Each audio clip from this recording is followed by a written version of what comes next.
Ito sa station, lakad naman ako ng 15 minutes ang kumanda ng bike ko.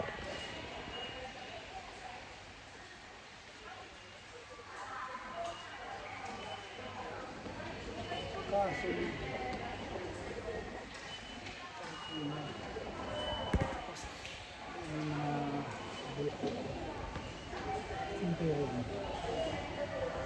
ayun na, March, pagka naman March yun. April. Tapos ito naman June. June, July to September, August, October. Maganda. 41. Lakad tayo. Mamahanin niyo ako. Mga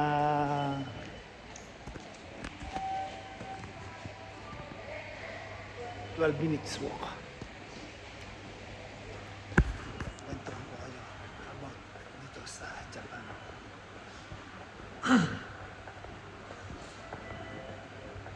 Kasi dito pa ako sa station, medyo pino pa tayo magsalita dito kasi nga alam mo naman, yung mga hapon ayaw nila na maingay. Yung problema ko, umuulan. Pero okay lang, ambon lang naman eh. Bibilis ako na lang ang lakad.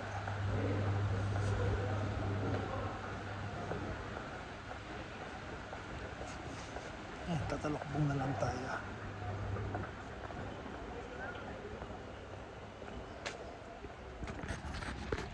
Maambon. Pero okay lang yan. Ambon lang naman yan eh. Ayan.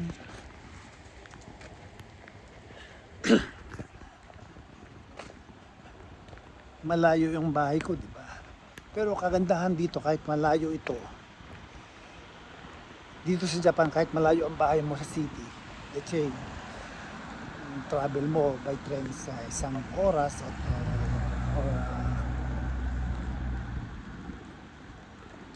45 minutes.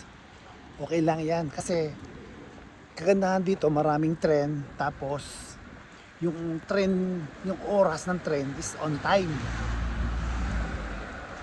Maliban na lang talaga kami aksidente.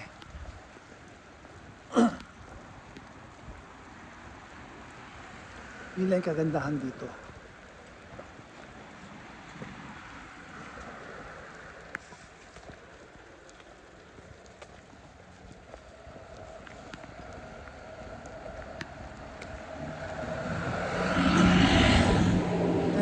Araw-araw kasi ayoko namang magsasakyan dito dahil nga may mga tren naman transport. Yun ang kagandahan dito, hindi katulad sa Pilipinas na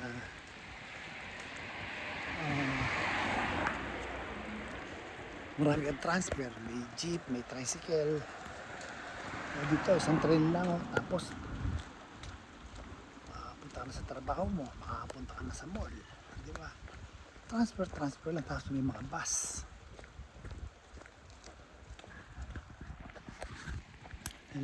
Lakad ako dito ngayon ng 12 minutes. Pero okay lang yan. Kamusta kayo?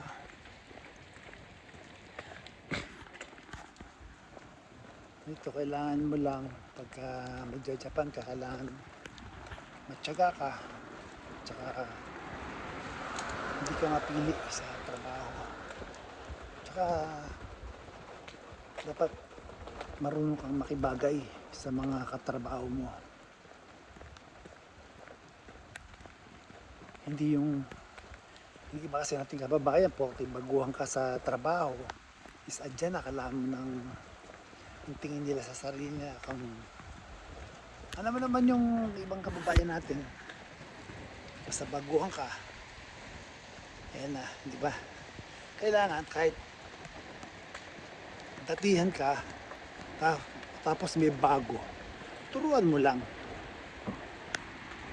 hindi mo kailangan pagtawanan dahil lumalakas ang ulan. Malakas sa ulan. Wala akong magagawa, wala akong dalang payong. Wala akong madali. O paano, i-ano ko na yung cellphone ko kasi mababasa ng ulan eh.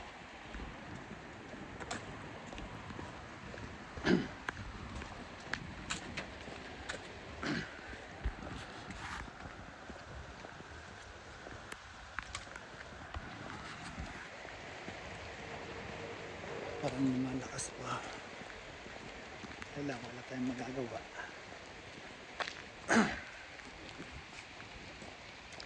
Makapal naman ang jacket ko.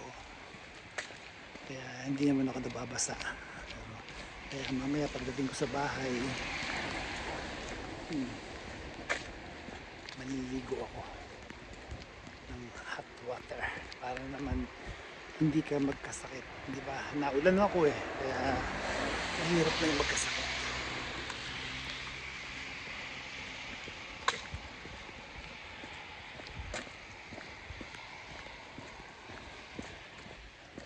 Yan.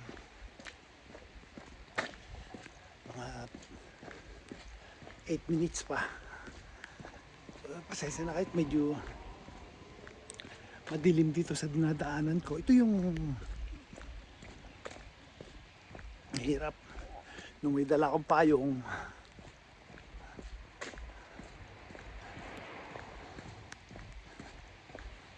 hindi umuulan. Nung wala akong dalang payong, tsaka umulan. Kasi yan, di ba, medyo mabigat din sa bag.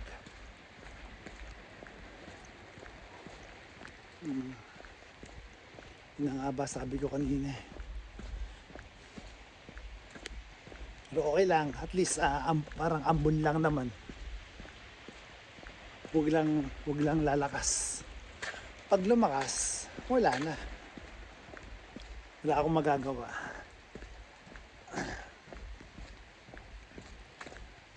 Kamusta kayo? Maraming salamat po sa ating mga kaibigan. Sana po like, comment, and share po ninyo ang aking video.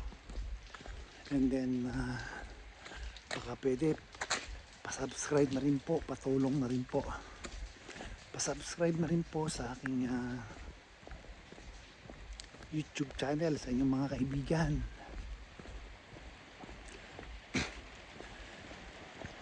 Dito ngayon, mahirap ngayon dito sa Japan. Kasi mataas ngayon ang discrimination dito.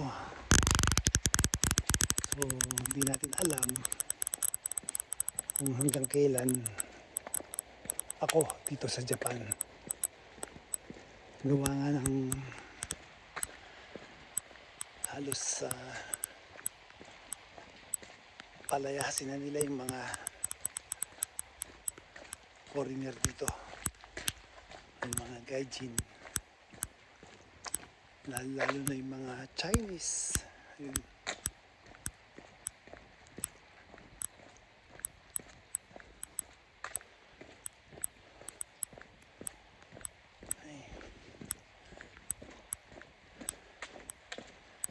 Malapit na mga 7 minutes pa, bahay na ako. Maraming salamat po sa panonood ninyo sa aking mga content, mga idol. Malaking tulong po yan. Sana po pag pinapanood po ninyo, huwag po ninyong i-skip ang commercial. Panoorin po ninyo. Kahit pa paano po kumikita po ako dyan sa aking content, sa panonood ninyo. At kung gusto naman ninyong mag-gift, pwede rin dyan, para bang TikTok. Pwede kayo mag super chat dyan sa aking mga content kung gusto lang naman ninyo. Kung hindi naman, okay lang.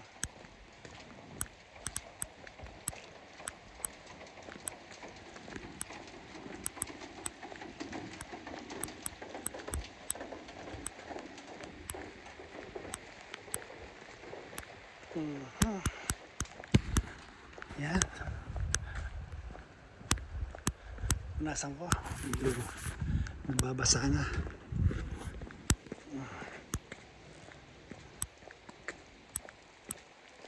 Ay, konti na lang.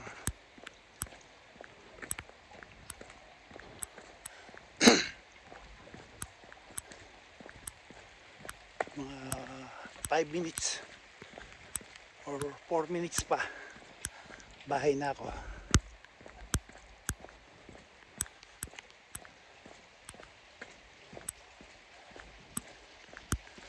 Ganyan ako pagka gantong winter, medyo ipapalit na ng weather. Ayan, palamig na ng palamig yan.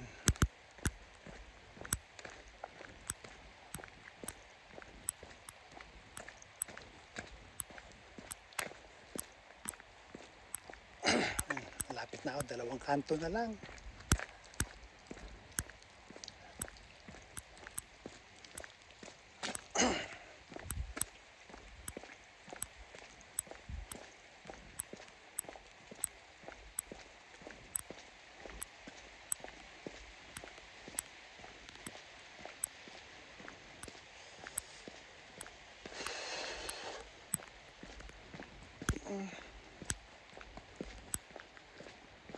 Sisya na kaso, bawal kasi maingay dito. Baka masigawan ako, mahirap na. Alam naman, kailangan tahimik tayo. Pakibagay tayo sa kanila. Kasi dayuhan lang tayo. Yan, malapit na. 1 kanto na lang, bahay na ako.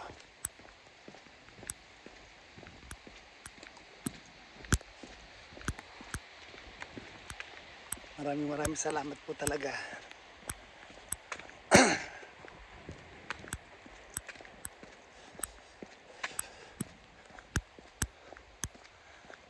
Hindi naman ako nabasa, makapal naman ang jacket.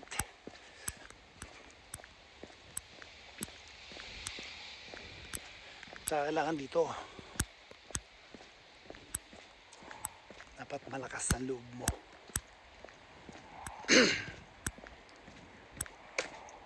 Huwag kang matakot lumaban, basta asa katuwiran ka.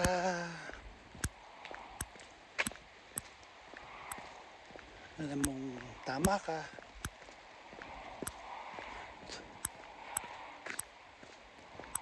Lumabang ka. Ganyan, yan ang katuwiran ko.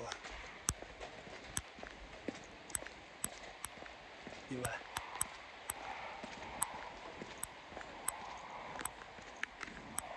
Malapit na po ako.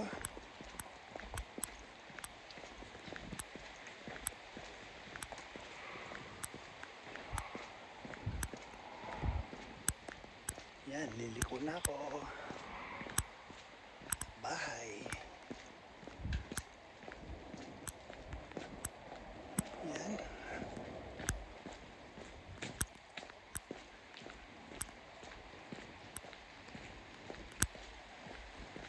Ano po ako? Dito na ako sa bahay. Yan.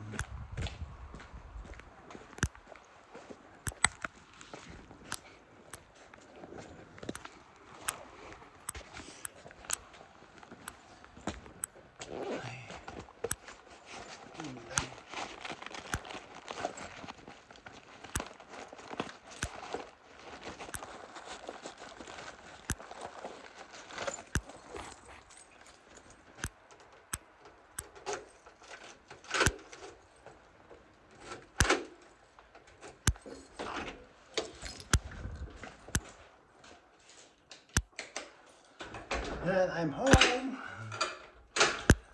Diba? Bakit ko 12 minutes lang.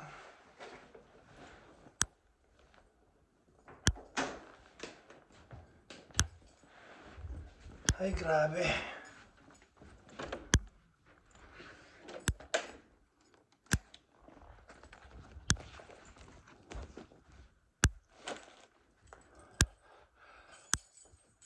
Basta kayo maliligo.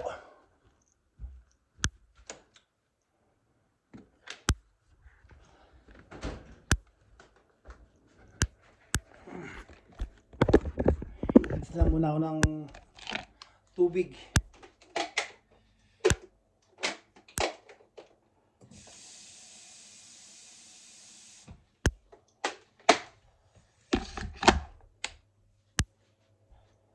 Ayan. Tingin ko, diretsukado ako sa kusina para inis ako ng pagkain.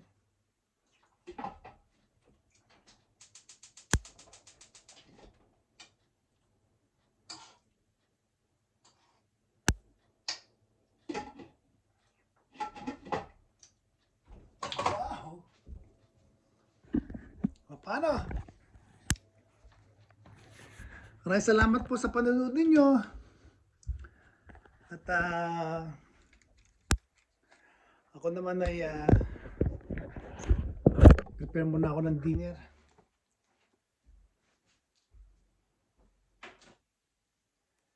Grabe. Ay. Hindi naman ako nabasa. Yung jacket ko nabasa. O paano? Maraming salamat po sa inyo. Prepare muna ako ng aking dinner. Maraming salamat po sa lahat po ng suporta ninyo sa aking TikTok, sa aking YouTube channel, sa aking Facebook, sa lahat po sa inyo lahat. At isa-shoutout ko po lahat ng mga nanonood mamaya sa aking YouTube channel. Maraming salamat po. Malapit na birthday ko. Thank you. Birthday ko po sa Sabado. Kaya lang busy kami sa trabaho. December 6 and nagdagan na naman edad ko. Thanks God. O, paano po? Salamat!